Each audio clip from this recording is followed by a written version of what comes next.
Bismillahirrahmanirrahim. Alhamdulillahirabbil alamin wassalatu wassalamu ala asyrafil anbiya'i wal mursalin wa ala alihi wa ashabihi wa azwajihi wa dhurriyyatihi wa atba'ihi ajma'in. Wa ba'du. Qala Syekhul Musannif rahimahullah taala wa nafa'na bihi wa bi ulumi fi ta'arin. 140 zakat. Bismillahirrahmanirrahim. Kata musannif rahimahullah taala, babu zakati hiya lughatan at-tathhir wan nama'u wa syar'an ismun lima yukhraju min malin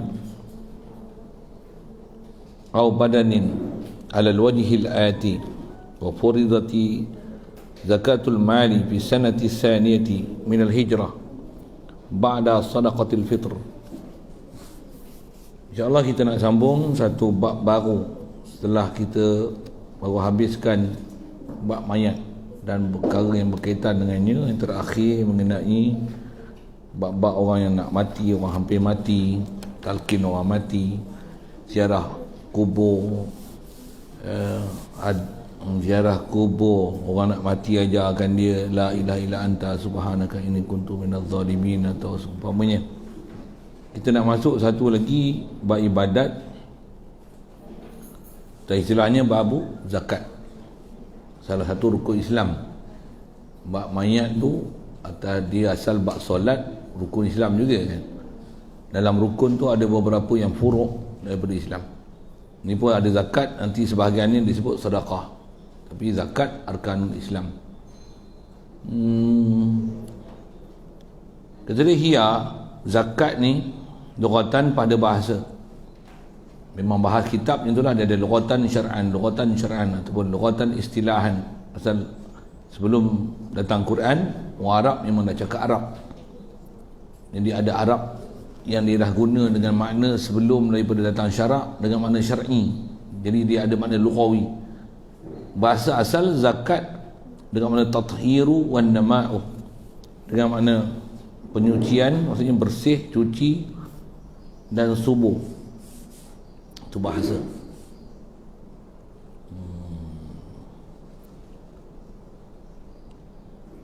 Wa syar'an, dan pada syarak, ini maksud yang dikendaki. Bila sebut zakat dia mesti makna macam ni. Dan jaga ada orang salah faham dan salah mensyarahkan makna zakat ni. Dia kata macam ni, di atas disyarahkan bahasa tu. Yang cakap ni profesor ni, doktor ni. Dia doktor pasal apa? Bukan doktor perubatan. Mufti pun dia cakap macam ni. Mufti mana? Carilah mufti mana. Saya sebut nama lagi, dia orang marah. Apa saya nak sebut? Dia kata apa? Kita berniaga ni kadang-kadang ada kita tipu buah buruk, kita kata buah baru. Buah sawit kadang-kadang kita timpang ni. Bila nak keluar zakat, zakat ni akan membersihkan segala penipuan yang telah kita buat. Macam tu kepala otak engkau. Saya bubuh kepala otak engkau dulu. Zakat bukan macam tu. Zakat ni dia bukan satu kaedah penyucian di atas dosa maksiat yang kita buat. Keluarkan zakat untuk membersihkan diri kita daripada maksiat dosa yang kita buat tak betul dengan kaedah syarak yang buat tak tentu hala. Nak bersihkan dia, keluar zakat. Siapa dia ajar itu? Prinsip apa? Apa pensyarah-pensyarah motivasi yang cakap macam ni? Jadi keluarkanlah zakat untuk membersihkan harta kita yang kotor itu. Asal harta kita yang kotor? Harta kotor mana boleh? Haram.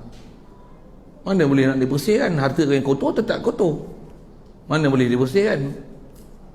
Istilah harta yang zakat ni, zakat tu jangan membersih ni, dia adalah ada hak yang sepatutnya bukan hak kita, yang perlu kita sisihkan, kita keluarkan dia. Keluar tu bukan nama bersih. Pasal ada amount yang tertentu, jenis harta yang tertentu, qadar tertentu, beri pada orang tertentu. Yang ni dah jadi bukan hak kita. Keluar tu baru bersih harta kita. Pasal hak yang sepatutnya diberi pada orang lain, dengan kita dah sampai satu tahap yang tertentu, ada hak orang lain akan berkongsi dengan kita tu, yang tu lah keluarkan tu bahawa harta kita bersih. Itu zakat. Bukan zakat ni kita buat benda tak tentu halal, lepas tu nak bagi halal apa benda kita buat salah dan berdosa tu, keluarkan zakat, bersih harta kita. Ui. Ya tak? Ramai orang cakap macam tu. Okey, yang tu yang kalau ada salah faham itulah. Kalau tak ada salah faham, bagus, elok. Macam mana pun ada benda yang kena betulkan nanti. Panjang ngomong jumpa satu-satu bab, panjang lah juga bab zakat ni pun. Tambah pula zaman-zaman tadi, tu yang kata kita bila mengaji kitab, kita akan tengok penyelewengan apa yang ada di keliling kita ni cukup besar. Masalah nak kumpul zakat, nak bagi asnaf zakat, siapa dia asnaf zakat. Kalau ada pendapat pun dengar. Macam mana hadis juga ada hadis sahih, hadis hasan, hadis dhaif, hadis maudhu'. Pendapat pun ada pendapat sahih, pendapat hasan, pendapat dhaif, pendapat maudhu'. Tapi biasa dia pun tak sebut lah tu lah. Dia sebut pendapat. Ada pendapat dhaif tapi yang tu dipakai dan di highlight kan. Kena. Kalau hadis pandai pula dia mengepet ni hadis dhaif, hadis maudhu'. Pendapat maudhu' pun ada. Tapi dia kata ada pendapat, ada ulama kata pendapat macam ni. Kaedah kita pendapat macam mana hadis kena ambil hadis sahih. Atas mereka yang selalu duduk highlightkan hadis tu. Pendapat hadis macam mana hadis sahih. Pendapat pun kena kemukakan pendapat yang sahih. Pendapat maudhu', pendapat yang maudhu'. Tak ada ulama pun berpendapat begitu. Kalau ada pun hanya ulama terpencil yang tak terpakai pun. Atas nama pendapat pun mereka raikan juga panggil ulama, tapi pandangan ni tak terpakai langsung dengan ahli ilmu. Mereka ambil pendapat tu. Bab pendapat dia boleh ambil, tapi hadis tengok berkira gila. Hadis dhaif pun tak mau pakai, sedangkan hadis dhaif boleh dipakai dalam bab fadail. Nanti jaga-jaga sikitlah pahaman-pahaman model-model lah ni. Kalau disebut pendapat yang kena tanya, ni pendapat ni sahih ke tak sahih? Tanya ni. Kalau hadis, hadis, semak status hadis. Dan ni kita lancarkan satu lagi. Semak status pendapat. Kena semak. Dan rasa saya tak pernah ada orang lagi sebut bab tu. Kena semak status pendapat. Pendapat ni sahih tak sahih? Boleh ke sembahyang Jumaat orang tak mustautin boleh buat sembahyang Jumaat? Semak pendapat ni sahih tak sahih? Ni aci pendapat. Asal pendapat dia pakai, ada pendapat. Jadi kena lapang dada dengan khilaf. Dari segi kaedah kena tengok pendapat. Kalau dia beli kuih pun dia kira ada pendapat kata yang ni sedap. Kena tengok kuih yang betul-betul sedap baru boleh letakkan sedap. Walaupun ada pendapat kata sedap, kita rasa tak sedap, kena kata tak sedap. Walaupun ada pendapat kata sedap, pasal pendapat tu maudhu'. Sedap itu kan. Saya nak sebut prinsip. Macam mana? Kadang-kadang dia tak sebut siapa pendapat. Macam ada hadis sahih, si riwayat siapa? Dia pun tak sebut. Kalau yang tu dia kira sangat, hadis ni riwayat siapa? Siapa riwayat?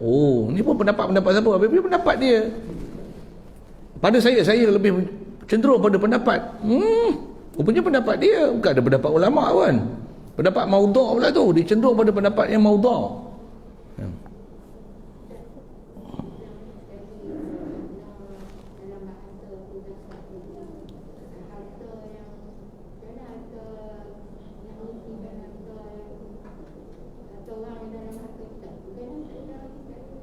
Yang kata yang tak betul kan?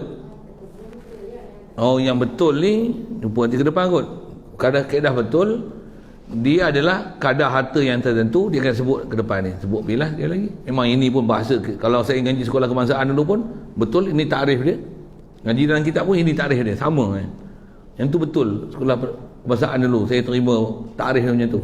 Kadar harta yang tertentu, daripada harta yang tertentu diberi pada orang tertentu dengan syarat-syarat tertentu. Itu dia punya bahasa. Jadi harta tertentu, kadar tertentu dikeluarkan dengan syarat tertentu, diberi pada orang tertentu. Bukan semua harta kena zakat. Bukan ke semua jenis harta kena zakat. Bukan kena zakat pun ke semua harta. Bukan semua orang boleh bagi zakat. Bukan semua orang boleh terima zakat. Bukan. Dia mesti ada orang tertentu, kadar tertentu. Dia ada syarat-syarat tertentu. Maksudnya siapa tak cukup syarat tak boleh terima zakat. Orang kafir tak boleh terima. Tu antara syarat dia. Zaman sekarang banyak duk cerita kafir boleh terima zakat. Konon-konon supaya masuk Islam. Sikit sebut awal-awal tu kan. Kadar harta tertentu daripada harta yang tertentu ataupun terbalikan dia. Harta tertentu dengan kadar tertentu diberi pada orang tertentu dengan syarat-syarat yang tertentu. Baik. Jadi zakat dari segi bahasa daripada syarak. Ni syarak. Maksudnya ni istilah yang dipakai dalam fiqh. Bila sebut zakat, ni mesti makna ni. Apa dia? Dialah ismun lima yukhraju an malin. Dialah nama yang dikeluarkan daripada harta. Dialah nama satu benda harta yang tertentu yang dikeluarkan daripada harta tertentu satu, ataupun dikeluarkan daripada tubuh. Yang ni nak menunjukkan zakat yang dipanggil zakat fitrah. Zakat daripada harta, yang tu dipanggil zakat harta lah. Jadi zakat ada dua kategori, faham sekali lalu tu. Ada zakat badan, ada zakat mal.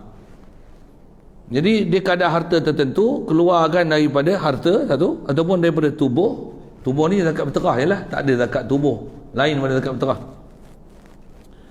Beri ni atas wajah yang akan datang. Maksud wajah akan datang, kadar tertentu, harta tertentu beri pada orang tertentu dengan syarat tertentu. Itu wajah yang akan datang tu maksudnya.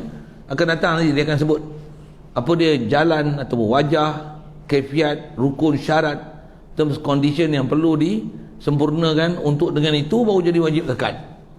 Kalau tak cukup tak jadi zakat. Baik, selesai. Tarikh sekali lalu itulah zakat. Jadi masuk zakat dan syarat mana tu? Jadi kalau bagi harta ikut dan aja tak sah zakat. Zakat mesti pada orang tertentu. Habis semua, buah sawit pun diminta zakat, bela ayam pun dapat kena zakat, harum manis pun kena zakat. Harum manis kena zakat. Ada zakat harum manis, pelik tu. Bagusnya taatnya dia zakat harum manis. Sampai LGBT pun boleh dapat zakat, boleh jadi asnaf. Ui, bagusnya. Pusat terhenti pun boleh jadi ahli zakat. Wow, dahsyat. Hebat memang. Faham fiqh. Itu pun kata ada pendapat. Ni pendapat ni maudhu' ke, sahih ke, hasan ke?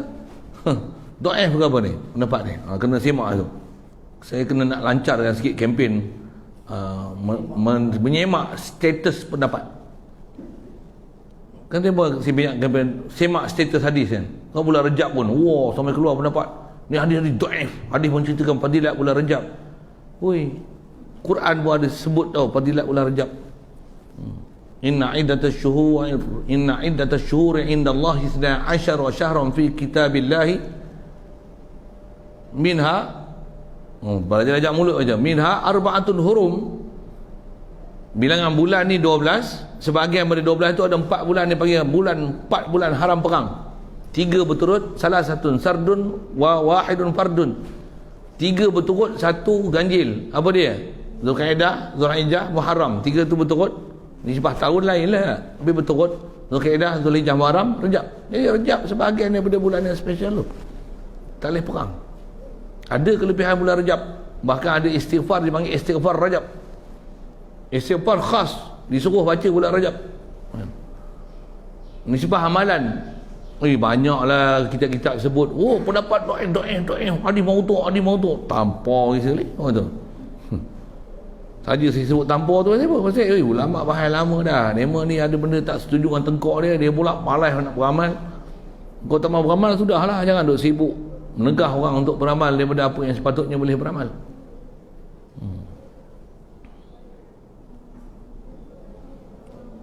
Baik. Kemudian dia sebut sedikit sejarah. Dia kata difardukan zakat harta, furidat zakatul mal fi sanati tsaniyah minal hijrah. Difardukan zakat harta. Zakat harta maksudnya bukan zakat fitrah lah, pada tahun kedua daripada hijrah. Bab zakat dia bermula pada tahun kedua hijrah, selepas sedekah fitrah, selepas zakat fitrah. Jadi faham tu zakat fitrah dulu. Kalau kita belajar sejarah sikit, tahun kedua Rasulullah hijrah ke Madinah berlaku perang Badar. Perang Badar tahun pertama difardukan puasa. Bila difardukan puasa, tahun itulah difardukan, tahun kedua hijrah itulah difardukan zakat fitrah. lepas difardukan zakat fitrah, barulah difardukan zakat harta. Sejarah ni macam itulah, sekali lalu sikit. Jadi di Mekah tak ada lagi lah syariat zakat-zakat fitrah ataupun zakat harta, tak ada. Dia adalah hukum hakam yang selepas Rasulullah hijrah ke Madinah. Di Madinah ni yang banyak hukum hakam syar'i. Adapun di Mekah banyak hukum i'tiqadi, hukum i'tiqad, bab imaniyah. Baik. Wa rujihat wa wajabat fi sabaniyati asnaf minal mal. Baik. Wajib ia zakat ni, kata dia, pada 8 asnaf harta. Maksudnya ada 4 grup harta yang wajib. Lain pada harta ni tak wajib. Yang tu yang kata nak nambah zakat, dia mesti harta tertentu dengan kadar tertentu, ada nisab dia, keluarkan dengan kadar tertentu, ada rukun syarat dia yang tertentu, beri pula pada orang tertentu. Okay, yang ni dia sebut harta tertentu. Bukan semua harta kena zakat, walaupun mahal sekalipun, ataupun ada harta yang kita tengok kena kos banyak sekalipun, yang mana syarat kata kena zakat. Yang ni dia terhenti atas urusan syarat.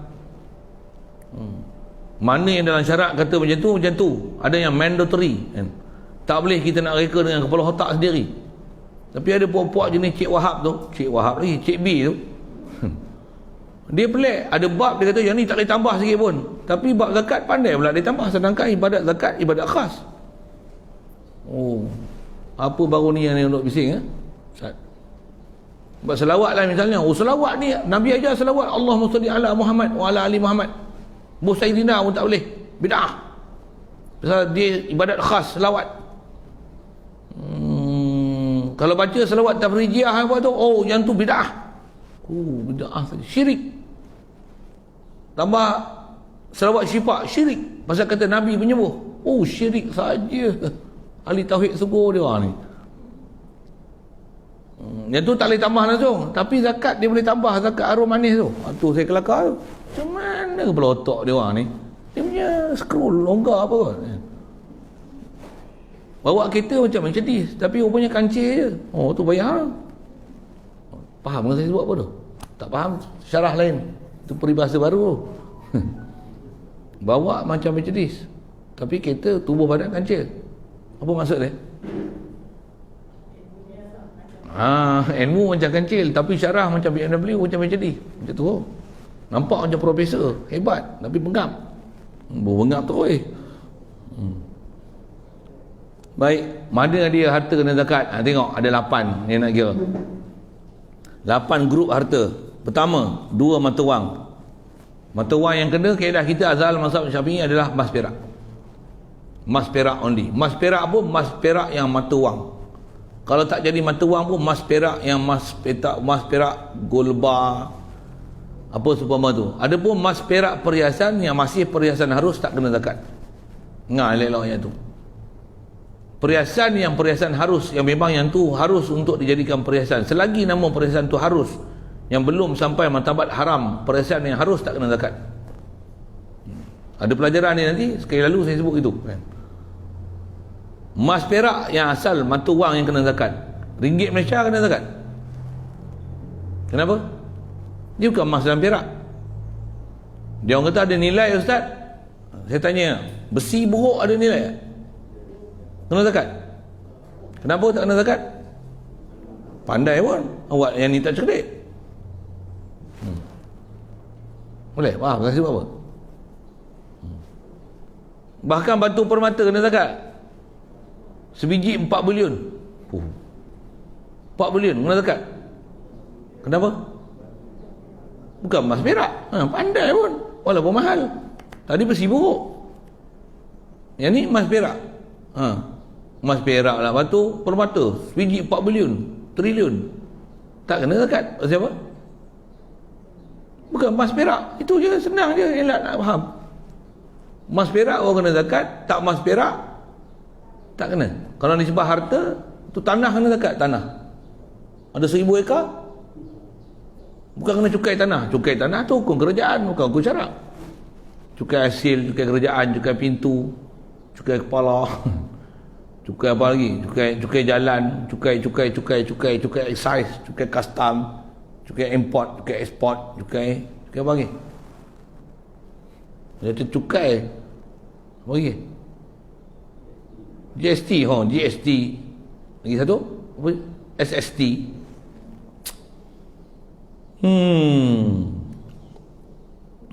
Zakat wajib ke tu? Cukai hasil tak wajib bayar, ikut syarak, tapi wajib bayar ikut kerajaan. Tak faham tu lah, tanya lain. Pasal kita bercara ni ikut syarak, saya cerita ikut syarak lah. Itu kalau tak bayar cukai pintu macam mana? Tak bayar tapi esok dia tutup pintu kau, nasib kau lah. Itu je lah. Jadi sepatutnya cari pada pemerintah yang cenderung pada nak laksana hukum Islam. Kerajaan mana atau parti mana atau dah tak ada parti lah ni. Parti yang dulu nak bunyi perjuangan Islam pun macam tak perjuangan Islam je. Kasar sikit. Dia orang petikai tu sekarang. Benda tu. Dulu masa tak duduk dalam pemerintahan tak ada lagi. Bila duduk dalam pemerintahan tengok senyap macam pun. Dulu dia yang sebut anti macam ni. Kalau masuk dalam kerajaan tengok diam ni macam tak bersuara je. Sikit lah saya sebut itu kan. Saya tolong ceritakan apa yang sepatutnya. Kalau orang nak buat betul-betul, kalau dia bukan kira majoriti tak majoriti. Dulu pun tak majoriti dah bercakap dalam benda tu.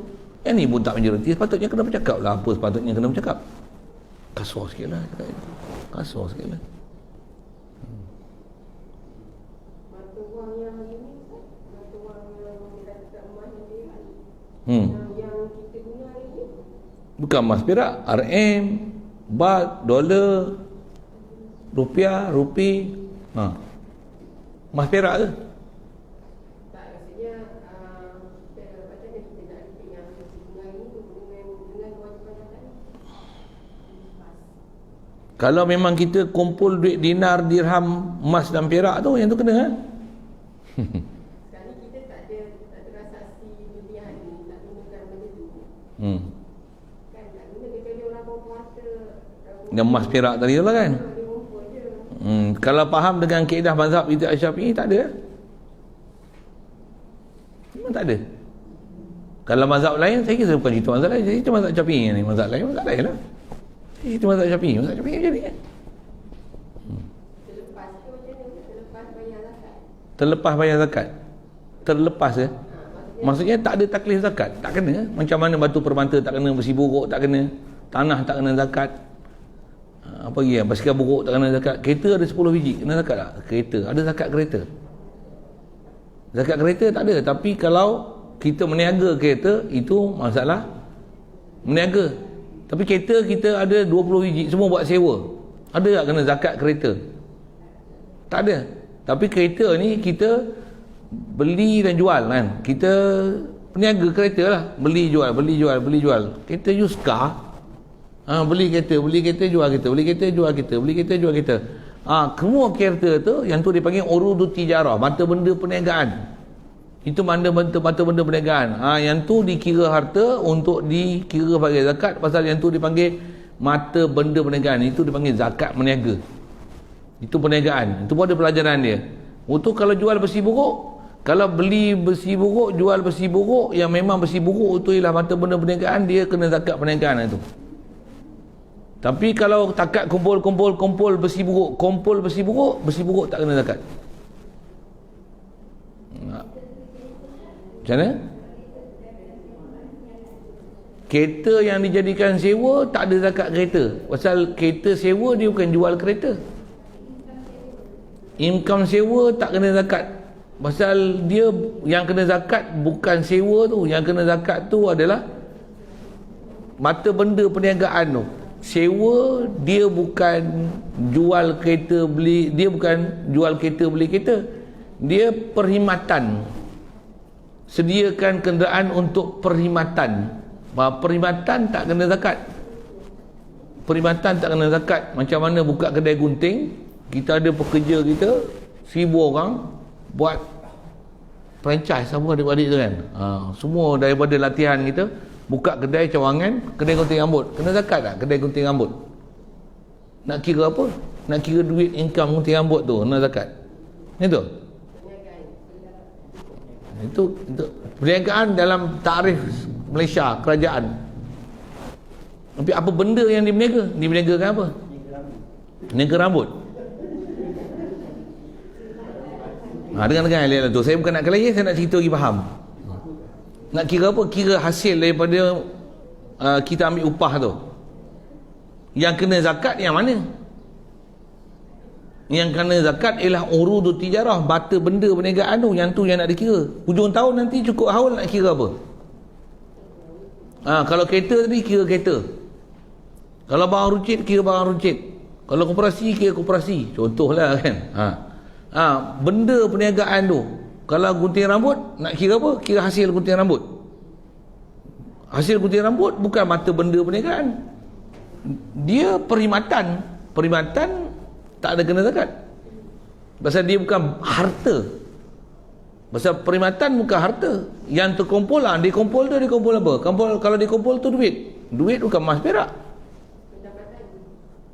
Pendapatan, zakat pendapatan. Itu ya. Zakat pendapatan tak ada dalam kitab sebut zakat pendapatan. Pendapatan ni ada pendapat yang paling moden, pendapat yang terpinggir, pendapat yang maudhu'. Kalau saya nak guna bahasa itu. Bukan pendapat sahih, bukan pendapat hasan, bukan pendapat dhaif, pendapat maudhu'. Ni pendapat saya lah. Buah pilih bahasa gitu kan. Nampak berlapik sikit. Takut pula Ustaz, kita ditanya tak selesai zakat ni. Kalau memang kena zakat, tak payah zakat, memang kena tanya. Kalau memang tak kena zakat, bergembiralah, tak payah kena tanya. Kita kadang kita takut benda-benda yang sepatutnya tak kena takut. Ditakut-takutkan untuk kita kena bayar zakat. Sedangkan ada benda tak kena zakat. Okay, lalu gitu.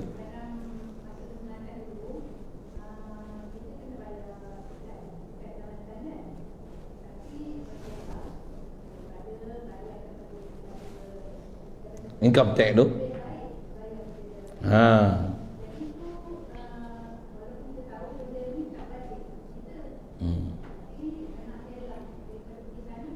Ya. Yang tu okey. Nisbah kalau kata kita cadangkan pergi dengan bahasa gitu kan. Kalau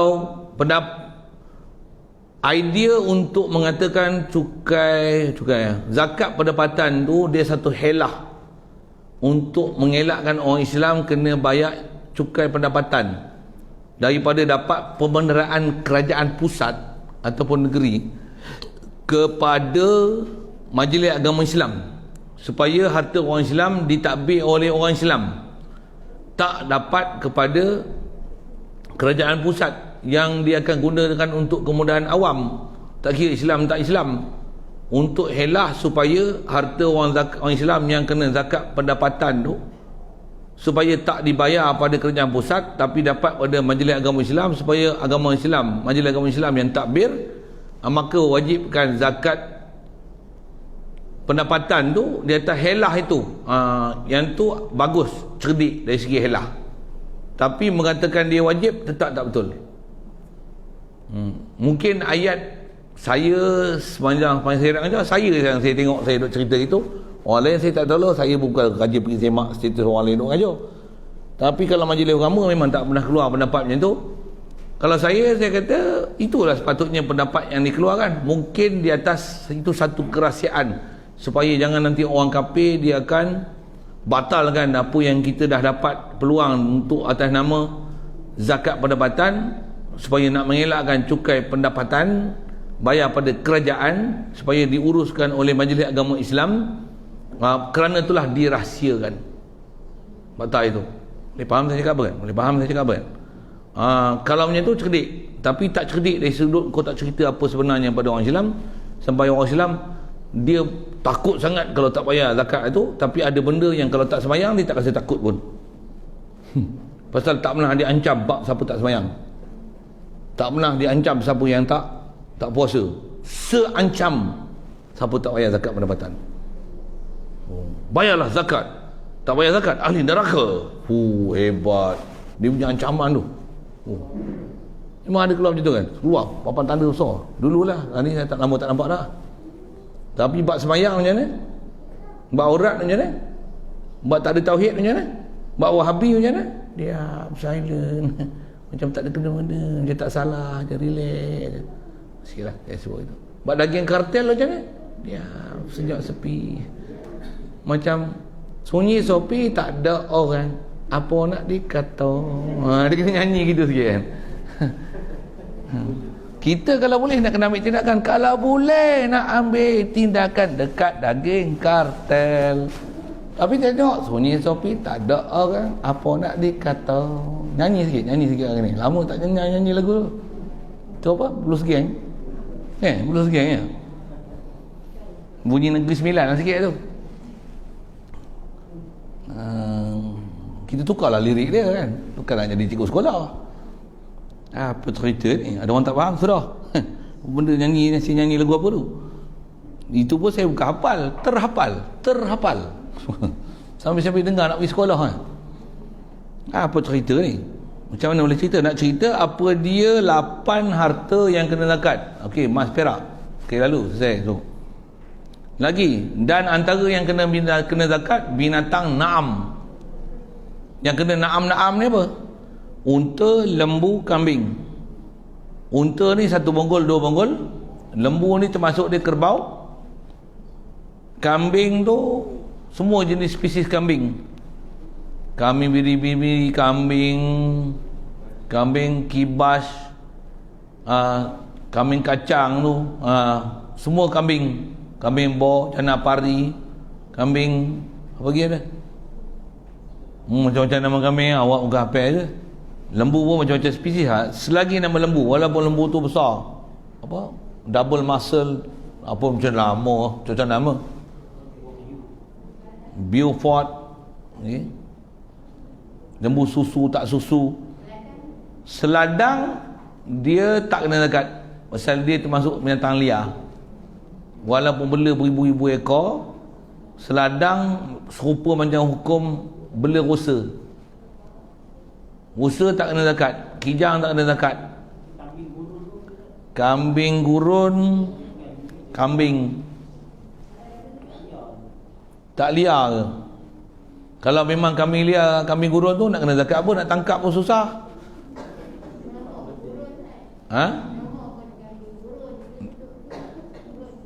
Tak ada kambing hutan Malaysia mana ada gurun pun. Kalau kambing tu tangkap kat gurun Kedah tu, tak apalah kambing gurun. Nanti saya melawak sikit ya. Tapi macam mana pun nak sebut kambing. Kalau kambing tu memang kambing gurun tu memang kambing hutan, yang memang dia hutan, dia bukan spesies na'am, tak kena zakat. Dengar elok saya sebut tu, jangan salah faham. Dengar elok. Asal nak sebut seladang tu lah kan, seladang tak kena zakat. Seladang ni lembu ke? Seladang lah. Kalau kahwin dengan lembu tak panggil seladang, orang panggil selembu. Dulu memang popular tu selembu tu. Selembu tak kena zakat. Buat korban tak boleh, zakat pun tak kena. Kerbau dengan lembu satu status. Kahwin dia jadi lembau. Melawak sikit lah tu kan. Oleh kerana dia satu spesies, hukum kerbau dengan lembu, hukum lembu kerbau lah. Kerbu ke lembau ke satu grup. Tapi kalau lembu kahwin dengan kambing, lembing, zakat dia kambing, dia jatuh status, dia jatuh martabat. Maksudnya spesies lembing, maksudnya lembu dengan kambing, saya main bahasa sikit ya, pasal nak faham fiqah tu. Kalau lembu kahwin dengan kambing, zakat yang kena kambing, bukan kena zakat lembu, dia jatuh martabat. Selembu, walaupun ada lembu, tapi bila ada seladang, batal hukum lembu. Pasal kuat ke seladang, nisbah kena zakat. Tapi kalau kita belajar bab perburuan, kalau dalam masa ihram, bunuh selembu, kena bayar diat. Pasal apa? Kuat pada binatang buruan, pasal dia haram. Ada syibih ke seladang, walaupun dia selembu, kena bayar diat. Bayar diat binatang pemburuan, padahal dia bunuh tu selembu, bukan seladang. Seladang binatang pemburuan, binatang liar. Jadi asal nak sebut selembu, seladang, asal sebut kambing. Jadi kambing ni dia bukan biri-biri, dia bukan kibas, dia bukan kambing kacang biasa kita ni, tapi dia memang kambing gurun, bela banyak-banyak. Kalau nama je kambing gurun, tapi apa nak sebut macam mana itu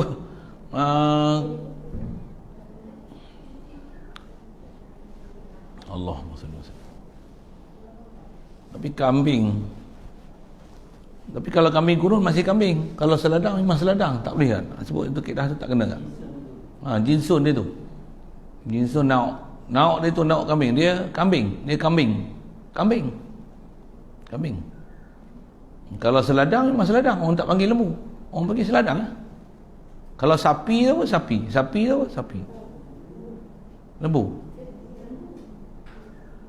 Lembu punya susu, sapi dapat nama. Sapi tu apa? Yalah, saya tanyalah apa benda nama lain tu, benda sapi tu. Dia lembu ke? Kuat sikit. Oh, orang Indonya sapi. Ya, Indo panggil sapi. Sapi tu apa? Lembu. Oh. Kalau kata sapi tu ialah lembu, sapi lembu lah. Jadi lembu punya susu, sapi dapat nama. Kalau pepatah Melayu, sapi tu tak tahu, kena kaji sikit lah bahasa tu.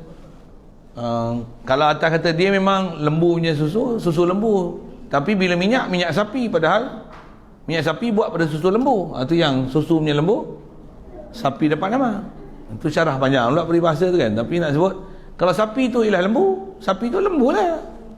Suratul Baqarah, sapi betina, lembu lah Baqarah, bakar.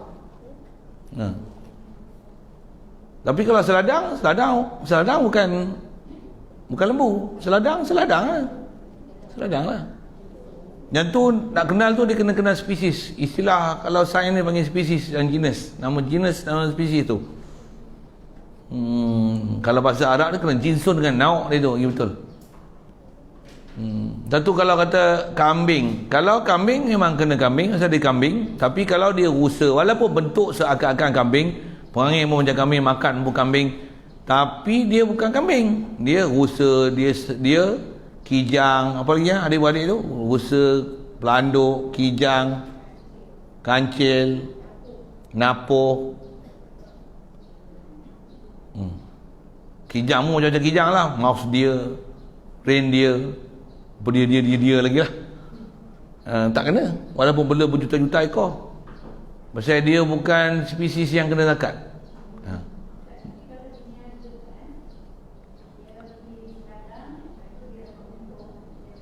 Beli seladang, jual seladang tu jadi barang perniagaan, dia kena zakat perniagaan.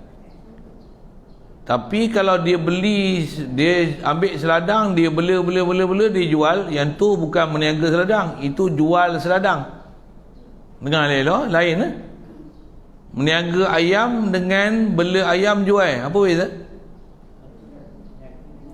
Meniaga ayam, dia beli ayam, dia jual ayam, dia beli ayam, dia jual ayam, dia beli ayam, dia jual ayam, itu meniaga ayam.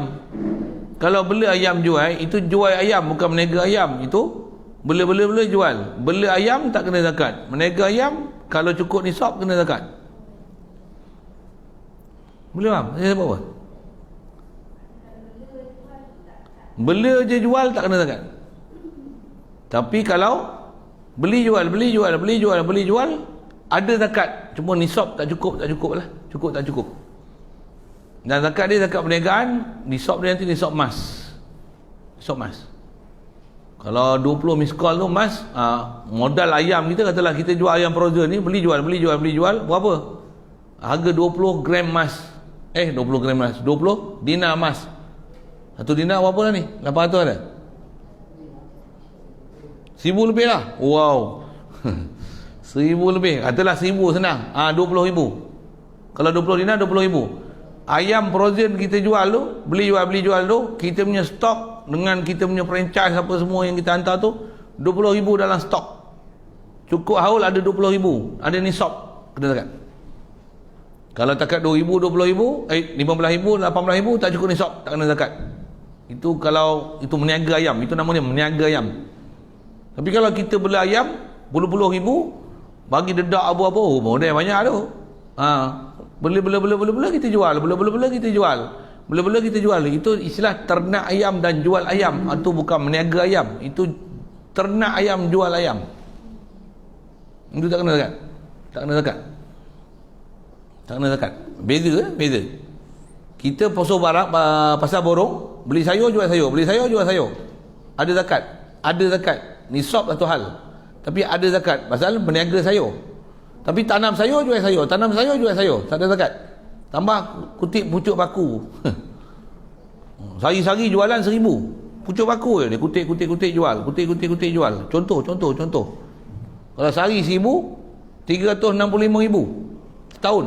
Hari-hari berniaga pucuk paku. Kena zakat tak? Kenapa tak kena zakat? Pasal dia kutip pucuk paku jual. Dia bukan meniaga pucuk paku, dia jual pucuk paku. Boleh faham? Meniaga dengan jual, boleh? Apa beza meniaga dengan jual? Meniaga ni dia beli, dia jual, dia beli, dia jual, dia beli, dia jual, tu meniaga. Jual, dia kutip dia jual, dia tanam dia jual, dia tanam dia jual. Itu jual, bukan meniaga. Yang kena zakat meniaga. Jadi beza. Bahasa Arab disebut tijarah dengan baik.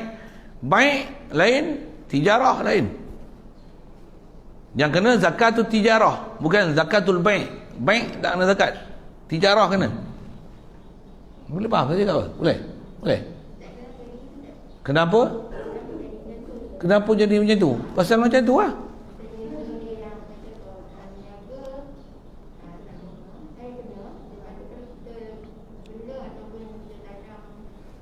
Kalau kita bela ataupun kita kutip ataupun kita tanam jual, yang tu dia kena tengok spesies apa yang kena zakat, baru kena zakat. Macam lembu, kambing, kita bela, kita jual, yang tu kena zakat. Itu nama zakat ternakan.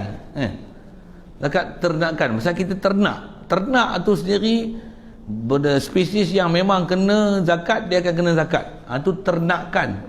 Ternak ayam tak ada. Tu jadi jual ternak ayam, jual ayam, itu ternak ayam. Dah ternak orang nak beli, jual lah. Boleh faham saya cakap apa kan? Itu istilah ternak ayam. Satu, walaupun jual ayam, dia jual ayam yang dia ternak, tak ada zakat ayam, tak ada zakat ternak ayam. Jual ayam yang diternak pun tak kena zakat, pasal memang dia bukan daripada spesies yang kena zakat. Pasal ternak ayam tak kena zakat, jual ayam tak kena zakat lah. Macam mana kita tanam padi spesies kena zakat. Kita jual kita tanam sawi, tanam sawi. Jadi kita istilah bertani, kita punya pokok sawi, jual sawi, tanam sawi, jual sawi. Yang tu jual sawi, pokok kita pokok sawi, bukan pokok yang kena zakat. Tak kena zakat. Pasal istilahnya tanam pokok sawi, jual sawi, tak kena zakat. Boleh? Beza dia situ. Kerja jahit baju. Kalau beli baju jual baju, beli baju jual baju, beli kopiah jual kopiah. Itu nama dia tijarah. Tu tijarah baju, tijarah kain pelekat.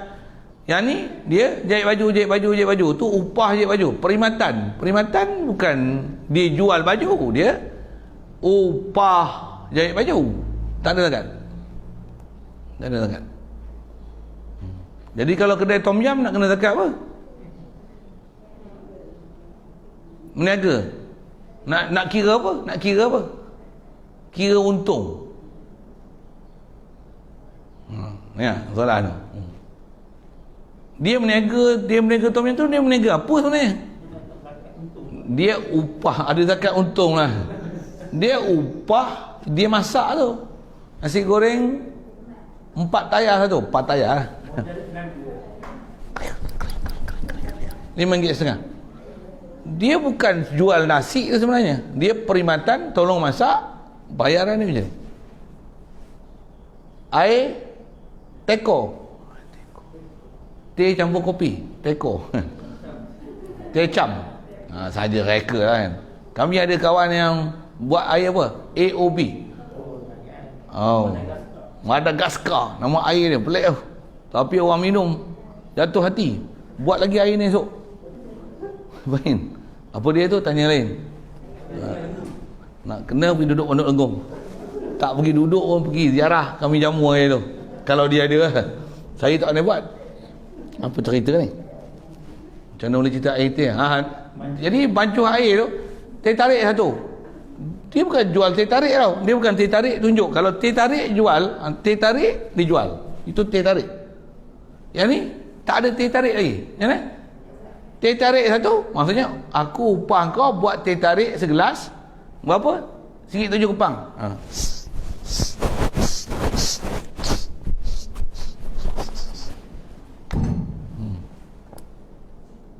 Ambil upah buat teh tarik. Bahan-bahan daripada kami. Macam catering tu. Tu perkhidmatan tu, dia bukan berniaga tu. Atas status kerajaan, premis perniagaan. Itu satu pasal dia punya pasal. Satu, nak faham ni kena faham syariat. Bukan faham tarikh kerajaan, kena faham tarikh syarak. Kalau tarikh kerajaan, tu yang semua tu kena zakat. Gunting rambut kena zakat, kedai tom yam kena zakat. Jual warung, kalau warung tepi-tepi jalan tu, soal kena zakat. Kan dia beli jual. Yang tu kalau dia beli dijual, dia bukan beli. Dia buka warung, orang letak kat dia ambil untung 10.3, 7.3. Boleh faham kan? Tak pun 8.2. Boleh faham 8.2? Ni sebah tu. Kalau ada RM10, RM8 tu okey, dia punya RM2. Kalau tak habis tolak. Dia ada prinsip upah macam tu. Kamsen dia ambil itu. Jadi dia bukan beli dan jual, dia upah jual. Orang lain buat, dia upah jual 8.2. Upah jual tak ada zakat. Kalau dia beli kerepek semua, dia beli kerepek dia jual, tu urus tijarah dia. Jadi dropship tak kena zakat kan? Dropship tak ada zakat. Siapa? Dia dropship, orang nak beli, tolong hantar orang ni. Pasal dia yang cari market kan? Lepas tu hantar barang ni ke orang ni, tapi pasal kita cari duit jualan katalah RM60, RM60 modal 40, 20 tu kita punya, 40 bagi kat dia, 20 kita punya. Faham kan saya cakap apa? Dropship tak ada zakat. Yang kena zakat orang yang meniaga tu, stokis dia panggil apa? Stokis. Orang yang memang ada barang tu kan? Kalau kita jadi stokis, barang tu kita beli, kita stokis, kita beli dan kita jual. Kita beli yang kita jual, itu barang kita beli milik kita jual balik. Hak tu kalau cukup nisab kena zakat. Bagi faham status. Saya baru cerita unta, lembu, kambing tadi. Jadi bela arnab tak kena zakat. Bela arnab jual arnab tak kena zakat. Bela ayam jual ayam tak kena zakat. Itu bukan tijarah arnab, bukan tijarah ayam. Tijarah arnab, beli arnab jual arnab, beli arnab jual arnab. Buat kedai pet shop ke apa kan? Beli arnab jual arnab, beli arnab jual arnab. Cukup tahun, kira berapa kita punya barang-barang yang kita jual kat pet shop tu. Kalau arnab tu contohnya. Pasal kita beli jual, itu tijarah. Tu urus tu tijarah dia. Kalau ternak jual, beranak jual, itu ternak arnab. Tak ada zakat ternak arnab, tak ada.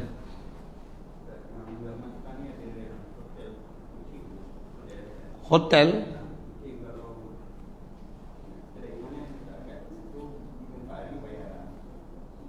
bayar apa? Upah bela. Ada macam tu.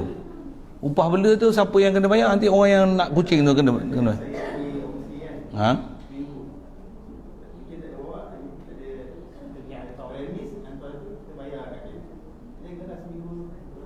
Upah dia bayar, dia jaga kucing kita masa kita keluar outstation. Itu tak ada zakat. Kucing bukan ada zakat. Isu semasa sekarang. Dari segi upah dia kena, pasal dia bagi orang lain bela kan. Berapa makan, istilahnya macam nursery kucing lah kan. Dia bagi ke orang suruh bela, kena bayar. Dia makan dia berapa, dia take care apa, berak dia tanah-tanah apa yang pasir-pasir tempat dia berak apa tu, kena bayar. Kena zakat? Tak ada. Buka nursery kucing tak kena zakat.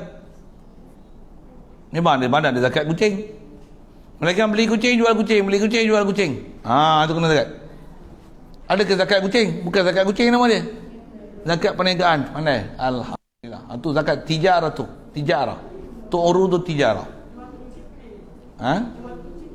Jual kucing. Kucing antara binatang yang boleh dijual beli. Pet tak semua pet boleh jual beli. Kalau pet tu babi tak boleh jual. Tak boleh. Saja saya lawak bodoh sikit tu. Apa tu? Biawak tu iguana. Iguana tak boleh beli jual. Pasal dia bukan binatang yang dibenarkan untuk jual beli. Ulat.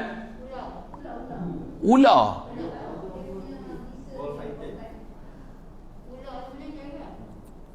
Ular tak boleh jual beli. Ular kena kalau dia markas apa perhilitan kata tak boleh bunuh, jangan tunjuklah kau bunuh kena denda lagi beribu-ribu. No. Tu binatang yang suka bunuh. Babi pun binatang dibunuh. Dah bunuh babi hutan jangan bagi tunjuk. Kena bayar 10,000 nak ya. Tak semua pet boleh beli dan jual. Kena tengok pet apa. Kalau pet tu pig tak boleh. Saja saya guna bahasa sikit tu. Kalau arnab, burung apa boleh lah. Ada binatang yang kita tak boleh dibenarkan untuk jual beli. Kucing antara yang dibenarkan jual beli. Walaupun ada ustaz muda tu, nama dia macam syarah kitab. Apa ni? Dia kata kucing tak boleh jual. Pula. Pelik tu. Kucing ni antara binatang yang boleh dijual beli dalam syarak. Burung merak antara burung yang boleh dijual beli. Tu ada bab jual beli lah, panjang umur jumpa. Sambil-sambil saya sebut. Meniaga dengan menjual. Menjual ni kita bela, kita tanam, kita jual. Itu jual. Kita tanam sawi, kita jual sawi. Itu bukan meniaga sawi. Itu jual sawi. Itu jual sawi. Itu baik. Itu bahasa Arab dia baik sawi. Baik. Kita baik sawi. Kalau tijarah sawi, ambil pada Cameron Highland, turun pergi pasar burung, jual pula. Itu tajir sawi. Boleh? Kalau beli ayam, jual ayam. Itu tajir ayam. Kalau beli ayam, jual, itu baik ayam. Boleh? Beli lembu, jual lembu. Kalau lembu, beli lembu, jual lembu, berniaga lembu. Beli lembu, bela lembu, jual lembu, itu ternak lembu. Dua-dua kena zakat. Meniaga lembu pun kena zakat.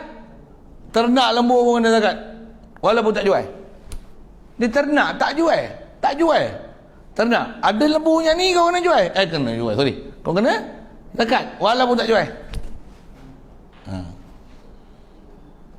Okay.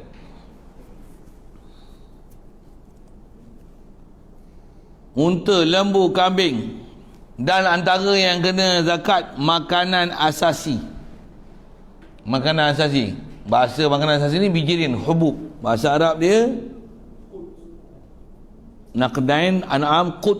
Tu. Qut ni makanan asasi, makanan yang dia mengenyangkan. Qut. Allah Ta'ala antara sifat dia al-muqit. Al-muqit. Dia yang memberikan makanan yang mengenyangkan. Gitu. Antara makna muqit. Qut. Kalau tanam tu apa? Tanam tu aloe vera. Tanam tu apa? Kalau bukan qut, kaedah kita tak kena zakat. Jadi jenis qut ni apa? Makanan asasi ni. Gandum, beras, jagung. Jenis biji-bijian tu lah.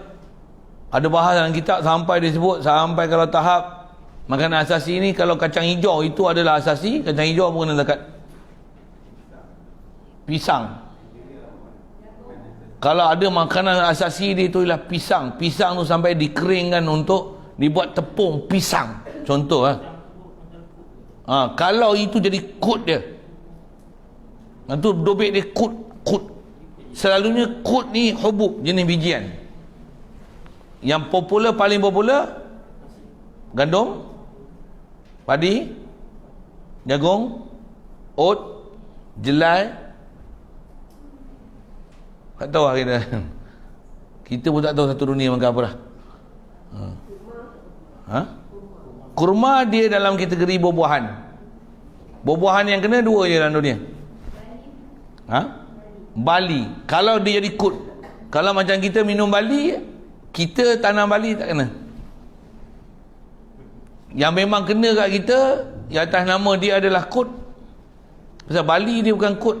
Dia dobek situ lah. Dalam kitab memang ada bahas tu. Tapi nak sebut yang memang kut, gandum, padi, jagung. Kut.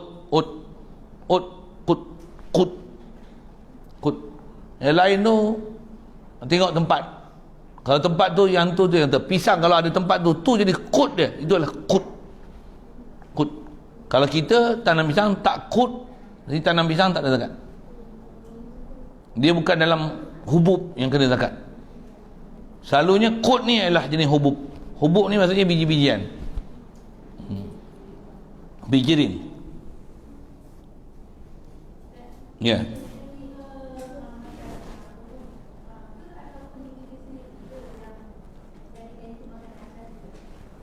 Dia uruf.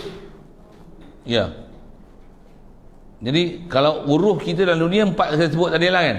Tapi kalau ada satu tempat tu dia sampai kacang hijau pun dia tanam, ambil kacang hijau, kering-kering kan, dia buat tepung kacang hijau, yang tu jadi kod dia, buat pengar, lempeng pancake tepung kacang hijau.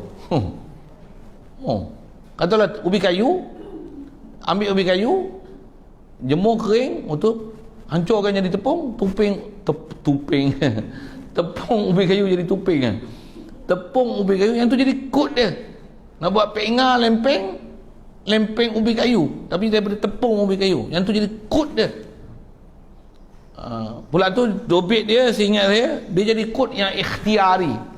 Waktu ikhtiar memang kita jadikan dia sebagai makanan asasi, tapi kalau dia jadi makanan asasi bukan waktu ikhtiari, tapi waktu doruri, macam zaman Jepun tu, yang terpaksa jadikan ubi kayu sebagai kod, tak kena zakat dengan ubi kayu.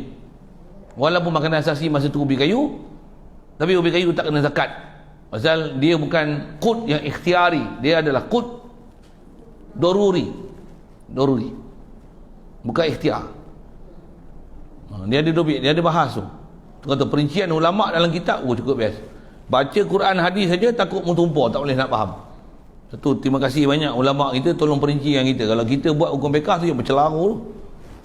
Saya sebut ni berdasarkan pengalaman saya pernah jumpa kitab-kitab ni, Tok Guru pernah sebut apa tu. Mana saya teringat tu saya sebut je lah, walaupun kitab kita disebut ringkas je.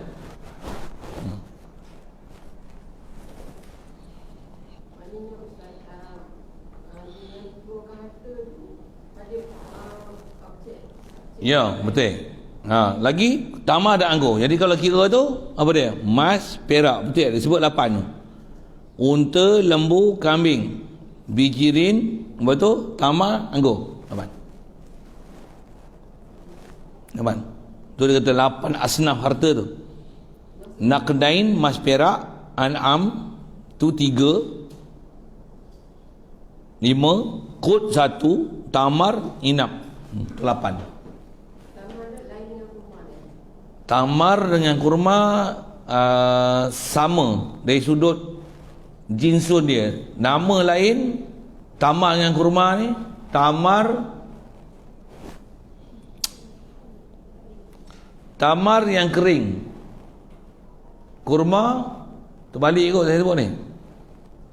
Dia ada nama kering tak kering. Kalau nama basah nama lain, kering nama lain. Benda yang sama lah. Macam kita sebut inap, anggur, kismis, bila kering jadi zabib.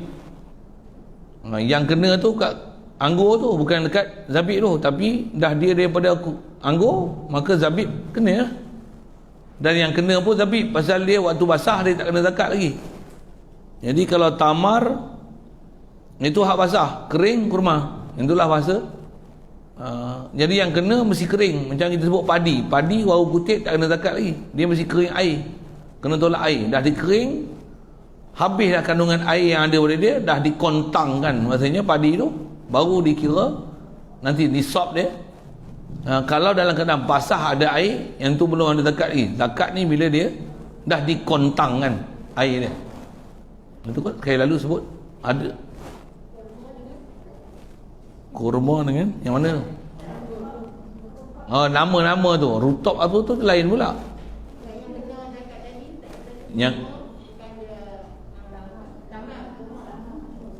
kalau tamar kurma satu jenis, cuma nama tamar kurma tu, tamar hak basah, kurma yang kering. Yang kena dua-dua kena lah. Tapi nak kena tu bila jadi kurma. Tamar tu asal dia. Anggur ni nak kena bila jadi kismis. Tapi nak kena tu anggur tu. Tapi bila dia basah tak kena lagi, pasal bila basah dia kena kering kat air dulu. Ada huraian dia tu term and syarat tu dengan syarat-syarat tertentu tu. Maknanya hari ni kita nisbah kepada nilai dia tu bukan macam mana? Yang mana? Maksudnya semua harta yang mengeluarkan zakat ni kan kita dah nisbah kepada nilai yang tinggi. Oh, nilai tu benda tu asalnya benda tu sendirilah bawa ada zakat. Dinilai tu maksudnya bila dah dinilai berapa kena keluar. Yang tu ada bab lain, nanti saya malah bab tu. Tapi asalnya padi, asalnya gandum, asalnya jagung. Yang tu yang kena asal. Lepas tu kita keluar tu, asal dia kena wajib keluar padi, keluar padi lah beras. Gandum lah, jagung lah. Ni kita tak keluar beras tu tapi keluar duit. Kan? Yang tu ada bahas dia. Nantilah sebut nanti meleret sangat. Ya. Kalau tanam lembu lah tanam lembu mampu lah lembu tu. Ternak lembu keluar lembu, ternak kambing keluar lembing. Cuma meniaga kain melekat tak boleh keluar kain melekat. Meniaga je tak boleh keluar daripada jenis apa benda kita meniaga. Dia kena nilai emas perak. Tapi kalau meniaga lembu bukan, sorry, ternak lembu keluar lembu, ternak kambing keluar kambing, ternak unta keluar kambing. Mula-mula zakat unta adalah kambing, lepas tu baru kena bayar unta. Tak faham sudah ngaji lain nanti. Kan dia ada 5 ekor, pintu labur, pintu makhot apa, baru kena keluarkan seekor kambing. Dia tak boleh keluar unta lagi. Unta ni dah 25 ekor baru keluar unta. Sebelum tu keluar kambing. Tak faham tanya lain. Panjang tu bab tu. Tu kata tengok sekali macam senang je bab zakat ni, kau tahu. Dia kata mengaji kena makan masa tu. Sembang macam sedih saya. Rupanya kancil aja. Kayu sejengkal nak ukur laut Cina Selatan. Boleh. Kalau satu dunia yang tadi tentang emas dan perak tak menggunakan mata wang emas dan perak. So ada zakat tu. Zakat tu nak dikembangkan. Dah dapat duit tu tukarlah emas perak, belilah emas perak. Kalau tak tukar asal kita dalam mazhab Syafi'i tak ada. Cuma tak ada zakat, takkanlah tak ada belanja sikit pun. Kan? Takkan tak nak buat kebaikan. Tapi atas nama wajib, benda tak wajib diwajibkan buat apa? Maksudnya kita nilaikan dengan mas wang, mas wang tu tak digunakan. Kita nilaikan dengan yang Dia bukan masalah nilai, dia masalah ain tu sendiri. Emas perak tu baru kena zakat. Kalau nak kira nilai tu saya tanya hari, besi buruk ada nilai tak? Kadang-kadang besi buruk tu lagi besar duit daripada emas perak. Maksudnya banyak sangat besi buruk yang kita himpun. Betul? Kena zakat tak besi buruk tu? Kenapa tak kena ada nilai? Kita jual tu 3 juta besi buruk kita tu. Tak kena zakat? Tak kena ke 3 juta? 3 juta? Jawab. Bukan jenis kena zakat. Dia bukan kira nilai. Nak kira nilai batu permata 4 bilion kena zakat. Kenapa tak boleh 4 bilion? 4 bilion? Bukan daripada jenis kena zakat. Tak kena zakat lah.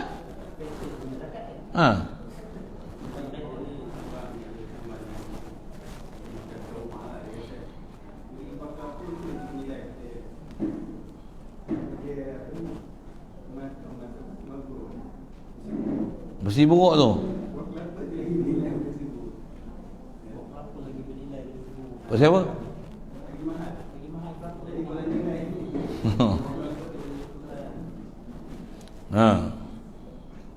Nak sebut satu kaedah kita nak kira zakat ni dia harta tertentu. Nak faham tertentu lah. Kalau nak kira nilai, taik pun ada nilai. Taik kambing, taik arnab kena zakat tak? Kenapa ada nilai? Lagi mahal tu taik kambing. Bela cacing yang daripada cacing tu kan, dia duduk dalam tanah kan untuk buat baja apa kan, kena zakat. Tu dijual cacing tak termasuk dalam tu, dijual cacing kalau ikut bukan benda untuk dijual beli. Taik cacing pun bukan termasuk dalam benda dijual beli. Taik kuat sikit.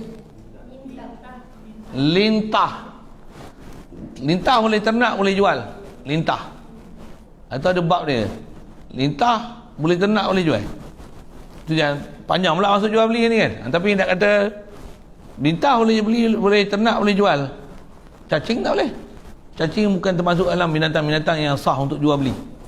Walaupun laku, walaupun katalah ada hasil dengan boleh buat baja apa, dia bukan daripada benda yang tak boleh jual beli. Boleh tak boleh jual beli, macam mana nak market yang dia, macam mana? Nanti bab tu panjang umur, jumpa. Tak jumpa, mati boleh ngaji dengan orang lain. Tak, ha.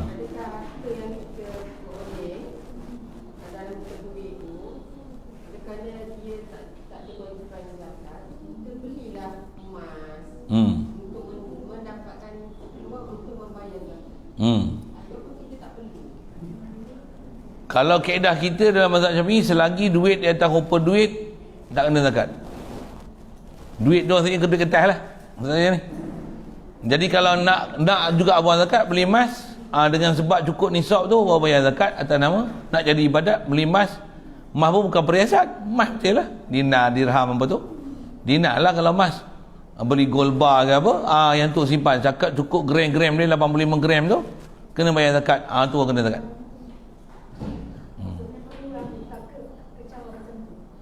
Perlukah cara macam tu?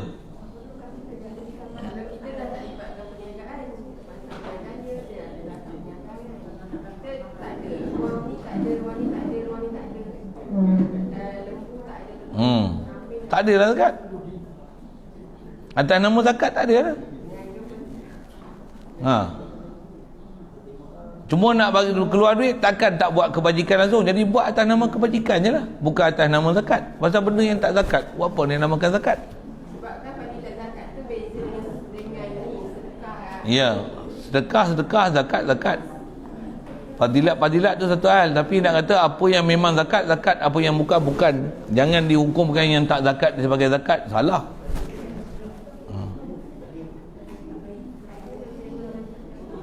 Apa yang sebut?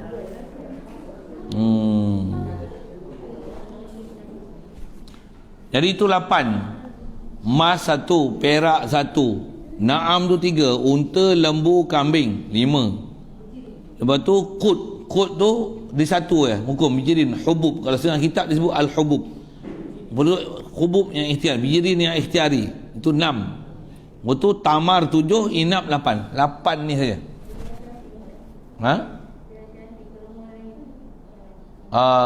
Lain tu dari segi nama, pasal kering nama lain, basah nama lain. Anggur basah, kering kismis. Tapi kismis tu apa? Anggur lah, anggur kering. Tapi yang kena zakat apa? Atas nama zakat anggur lah, pasal kismis datang pada anggur. Macam tu kan? Saya sebut apa kan? 8 tu emas 1, perak 1, naam tu kambing, lembu, unta 3.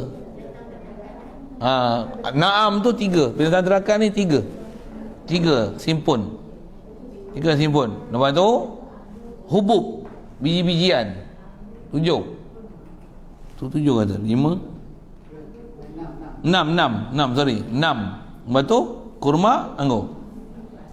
Harum manis tak ada, sawit tak ada, getah tak ada, biji timah tak ada,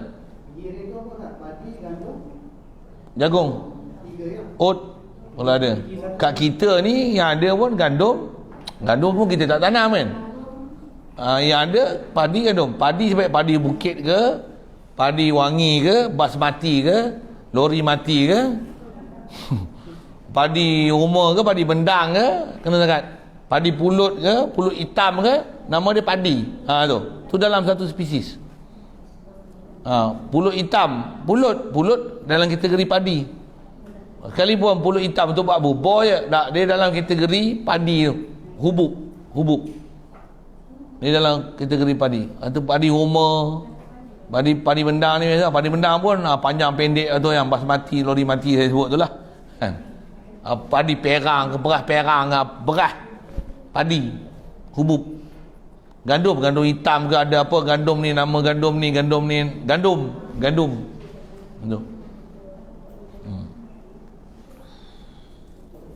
Itu 8. Lain daripada 8 tak kena. So seladang, selembu, arnab, kijang, seladang ada.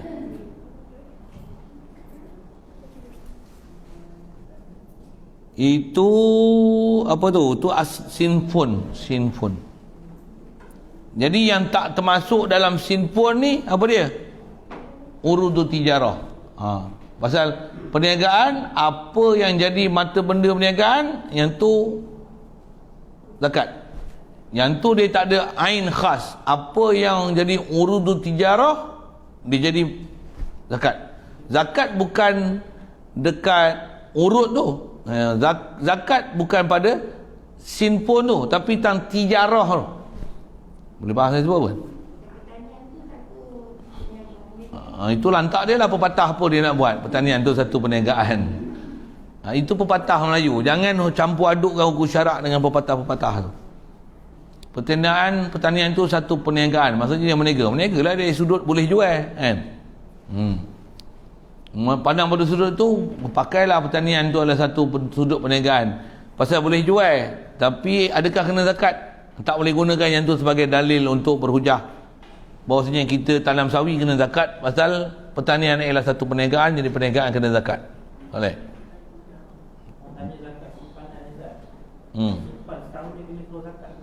Emas perak ke dia? Duit simpanan tu emas perak ke? Bukan, tak. Asal kita dalam mazhab Syafi'i tak ada. Duit tak kena zakat. Tambah pula kalau syarah-syarah ini, tambah ni duit ni apa? Duit ni ada sandaran-sandaran emas perak ke? Tak ada. Duit ni ialah spekulasi je. Duit ni duit angin. Dia sah diperlakukan dengan nilai. Suatu masa dulu, saya tak ingat tahun-tahun berapa tu, ada fakta sejarah, pergi tengok Google pun ada, saya dia tulis. Yang asal memang Amerika yang mula-mula cipta duit tu, dia buat duit kertas tu, dia memang kalau dia keluar $100 is equal to berapa gram emas dulu. Bila dah tengok maju duit ni, dia dah tak ada equal to, dia dah boleh create duit sendiri. Dah tak ada dah sandaran emas dalam bank dunia apa, tak ada lah. Yang kata bank dunia, bank negara Malaysia pun tak ada dah istilah simpanan emas tertentu. Dengan itu boleh direlatekan untuk disah diperlakukan dengan nilai dengan simpanan emas yang ada yang kat kita, baru emas kita dipernilaikan dengan berapa harga. Lah ni tak ada lah macam tu. Tak ada lah. Dengar elok-elok tu. Bukan saya cakap tu, pakar-pakar kewangan semua cakap macam tu. Bekas CEO bank apa semua syarah macam tu. Memang orang duduk dalam keadaan bank bengong tu, dia orang lagi tahu bengongnya sistem kewangan dunia lain.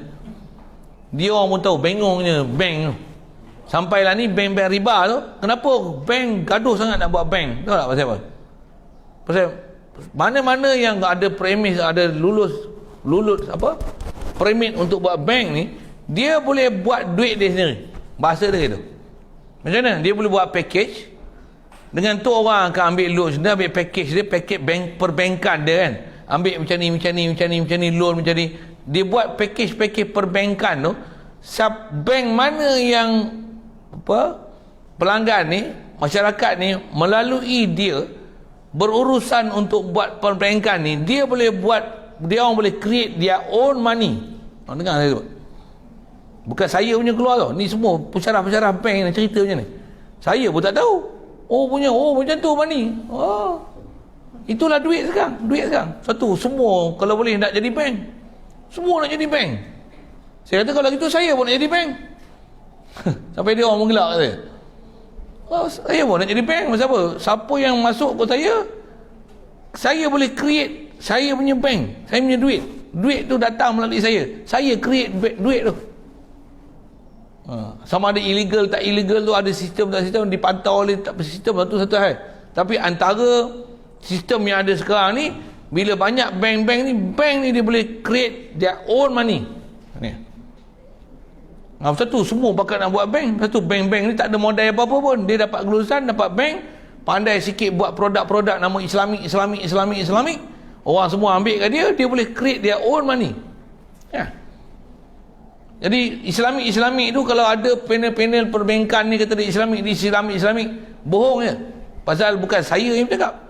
CEO bank yang duduk dalam bahagian perbankan yang dia tahu sistem bank ni apa, dia kata Islamik, pelik. Pasal Islamik, benda apa Islamik?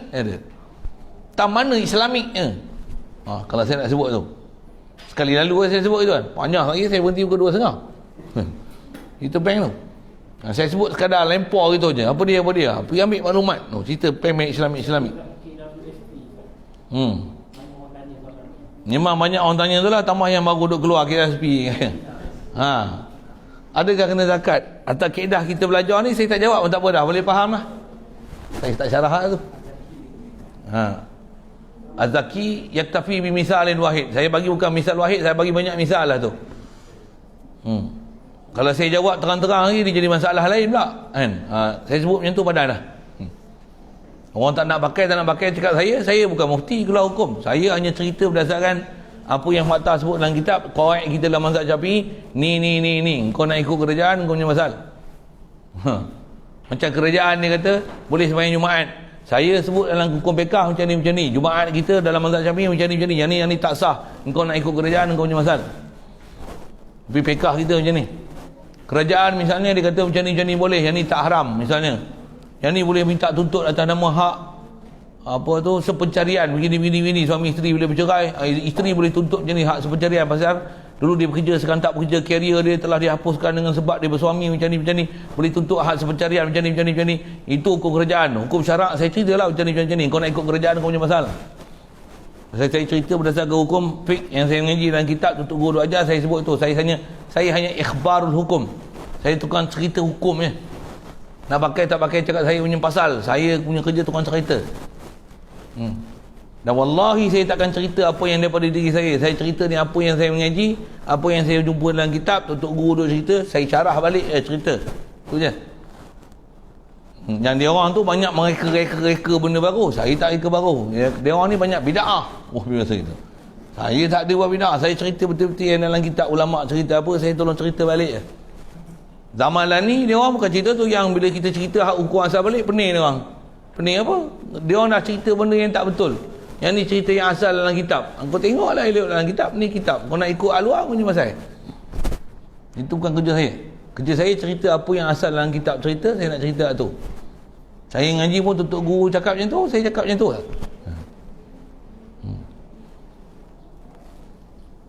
Baik.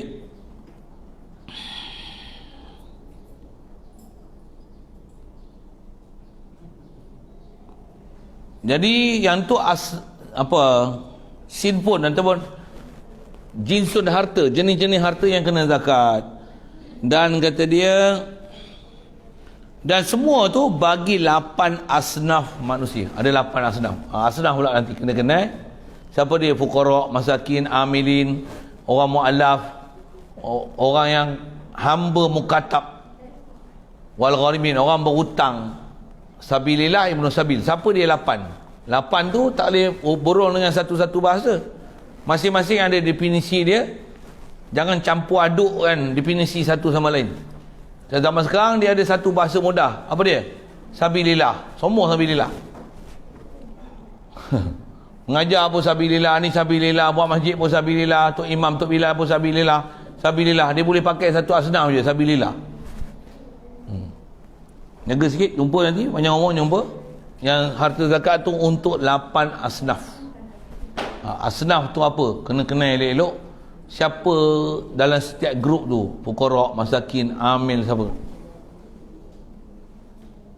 Sambung nanti tangan dia kata wali sama niati asnafin minan nas, bagi 8 asnaf manusia. Wallahu a'lam.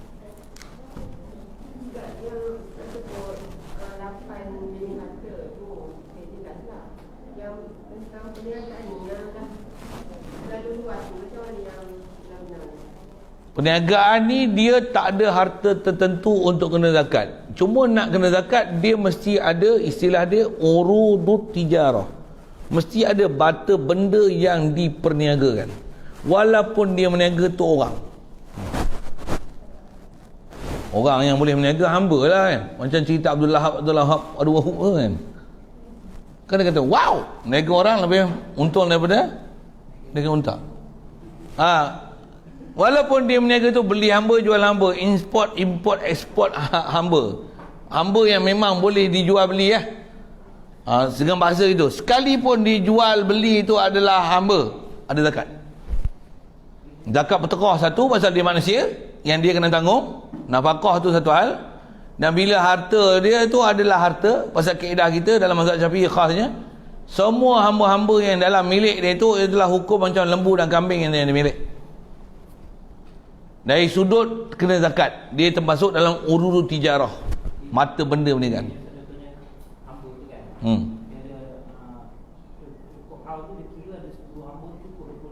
Ya, betul.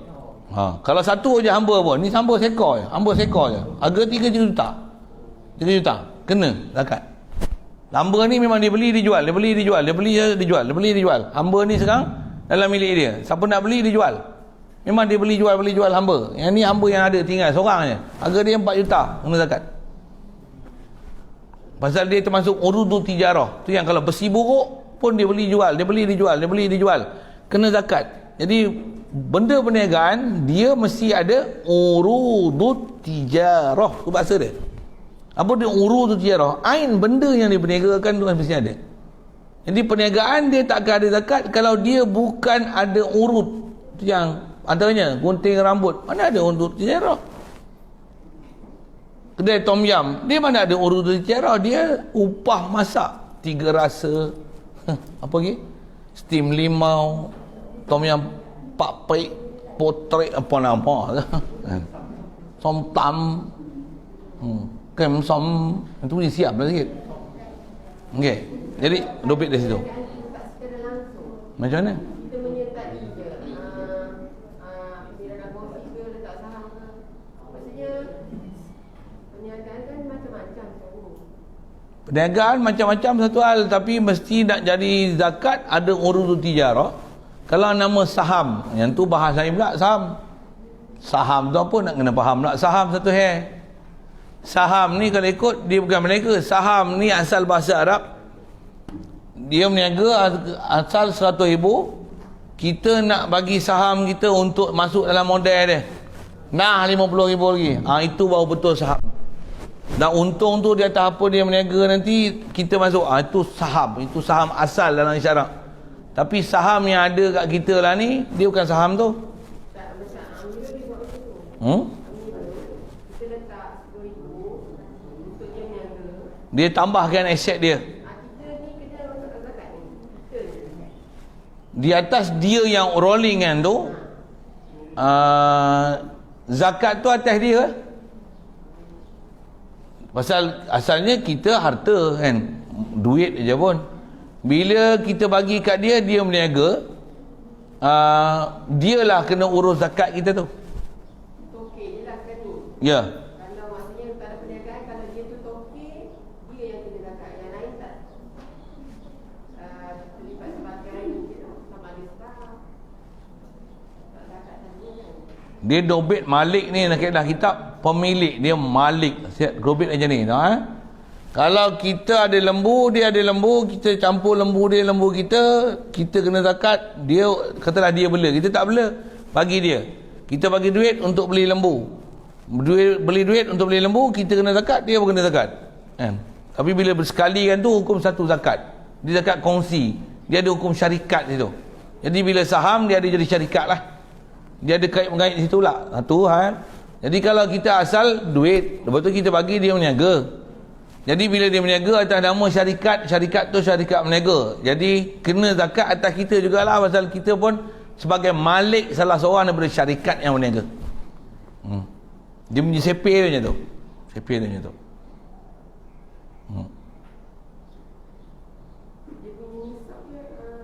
Nisab dia kalau meniaga emas perak lah. 20 miskol emas. Miskol tu dinar. 20 miskol maksudnya 20 dinar. 85 gram. 1 gram 1 dinar 4.25 gram. Ya. Sekali lalu kita belajar kumpulan zakat dia. Ni. Kumpulan zakat. Bismillahirrahmanirrahim. اللهم نور كل بنا من نور هدايتك كما نورت الارض من نور شمسك ابدا ابدا برحمتك يا ارحم الراحمين وارزقنا فهم النبيين وحفظ المرسلين والهام الملائكه المقربين وسلم تسليما على جميع الانبياء والمرسلين والحمد لله اللهم صل وسلم